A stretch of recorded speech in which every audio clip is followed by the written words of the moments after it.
Welcome back to Language and Lattes, the podcast where we brew up engaging English conversations for curious minds. I'm your host, Anya. And I'm Leo. Today, Anya, we're tackling a topic that many of our listeners have asked about, and it's something incredibly practical, whether you're at the gym, with friends, or even talking to your doctor. We're going to dive into how to talk about fitness in English with a special focus on slow, beginner conversations. That's right, Leo. We know starting out can feel intimidating, but just like beginning a new exercise routine, the key is to start slow, focus on the basics, and build up your strength. Or in this case, your vocabulary and confidence over time. And we're thrilled to have a wonderful guest with us today, Maria, who is not only a fantastic language tutor, but also a fitness enthusiast who has learned to navigate these conversations herself. Thank you, Anya and Leo. It's a pleasure to be here. I remember how challenging it was at first to even describe my morning jog, let alone discuss my fitness goals. So I'm really excited to share some practical tips with your listeners today. Fantastic, Maria. Let's kick things off with the why. Leo, why do you think it's so important for English learners, especially beginners, to be able to talk about fitness? Well, Anya, beyond the obvious health benefits of actually being fit, talking about it is a huge part of daily life. Think about it. You meet new people at the gym. You discuss weekend plans with colleagues. You travel and might need to ask for directions to a park to run. Or even in a more serious context, you visit a doctor. Health and fitness are universal topics, and having even basic phrases in English can open up so many social doors and practical situations.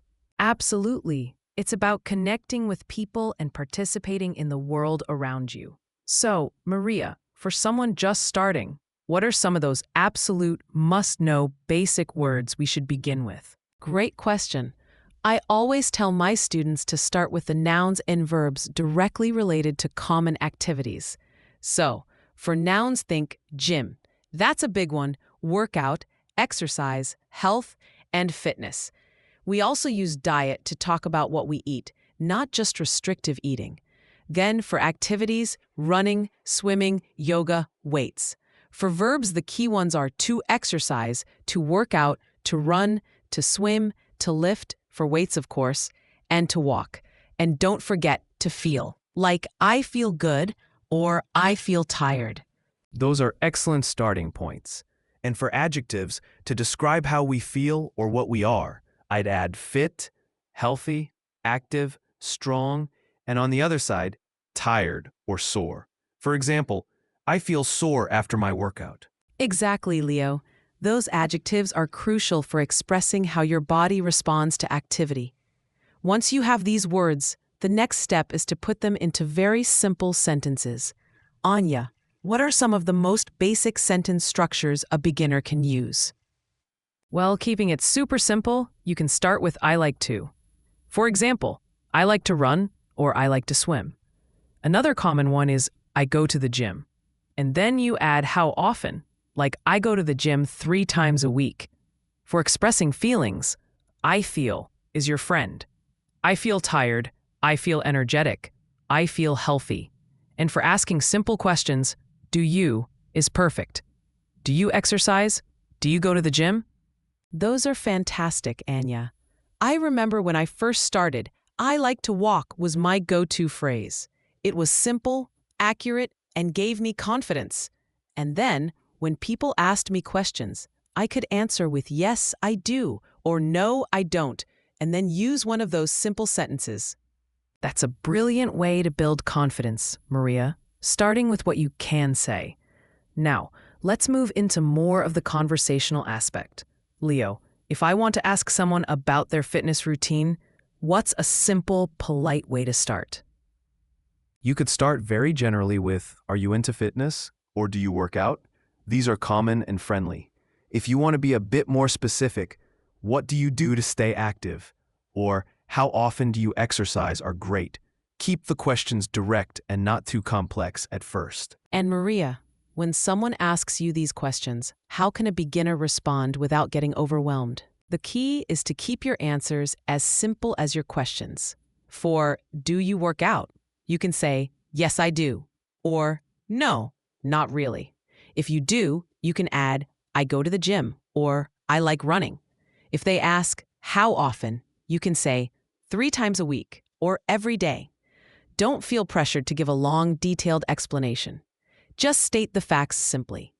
For example, yes, I usually walk in the park, or I try to swim on weekends.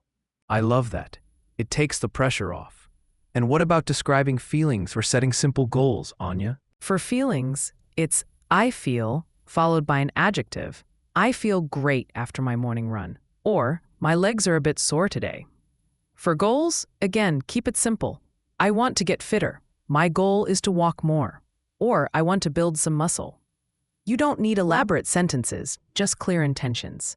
Those are all very achievable goals, both in fitness and in language learning.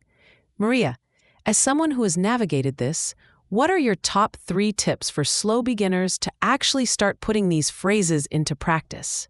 My first tip is start small and be consistent. Don't try to learn 50 new fitness words at once. Pick 2 or 3 words and 2 simple phrases each week. Use them, even if it's just practicing in front of a mirror or writing them down in a journal about your own fitness. Consistency is more important than intensity, just like with exercise. That's a golden rule for everything, really. Indeed. My second tip, listen actively. When you hear native speakers talk about fitness, pay attention to the words and phrases they use. You can watch short English videos about workouts, or even just listen to people chatting if you're in an English-speaking environment. You'll start to recognize patterns and common expressions. That passive learning can be so powerful. You absorb without even realizing it. Exactly. And my third tip, and this is probably the most important for conversation, don't be afraid to make mistakes. Everyone makes mistakes when learning a new language. The goal is to communicate, not to be perfect. If you say, I am go to the gym, instead of I go to the gym, most people will still understand you. The important thing is that you tried to speak. That's a huge one. Fear of error can paralyze so many learners. Leo, what are some common pitfalls or tiny grammatical tweaks that could make a big difference for beginners? Definitely. One common mistake Maria just touched on is verb conjugation, saying I am workout instead of I work out. Remember, workout can be a noun, I had a good workout, or a verb phrase, to work out. Another one is using go to gym instead of go to the gym. That the is a little word but important. Also for frequency, every day or 3 times a week are clearer than 3 week times. Keep those little things in mind, but don't let them stop you from speaking. Excellent points. It's about clarity over complexity. Maria, could you perhaps give us a very short, slow example of a beginner conversation about fitness? Certainly. Let's say Anya and I meet, and I want to ask her about her weekend. I could start with something like, Hi, Anya. How was your weekend? Oh, hi, Maria. It was good, thanks. I went for a long walk. How about you? I went to the gym. I like to lift weights. I feel a bit sore today. Oh, nice. Do you go to the gym often? Yes, I try to go 3 times a week. I want to get stronger. That was perfect, Maria. Slow, clear, using those key phrases and vocabulary we discussed. Leo, what's your final piece of encouragement for our listeners today? My final piece of encouragement is to integrate this into your actual life. If you're really going to the gym, try to think about the English words for what you're doing. If you see someone running, think run or runner. Make it part of your daily observation and practice. The more you connect the language to your real experiences, the faster it will stick. Fantastic advice, Leo. And Maria, any last words of wisdom for our slow beginners? Just remember that every expert was once a beginner. Be patient with yourself. Celebrate your small successes and keep practicing. Every word you learn, every simple sentence you form is a step forward. Such wise words from both of you. So to quickly recap what we've discussed today, we really want you to start simple. Grab those basic vocabulary words: gym, workout, run, feel, fit, and start building very straightforward sentences. I like to run. I go to the gym. I feel good. Don't get caught up in complex grammar at this stage.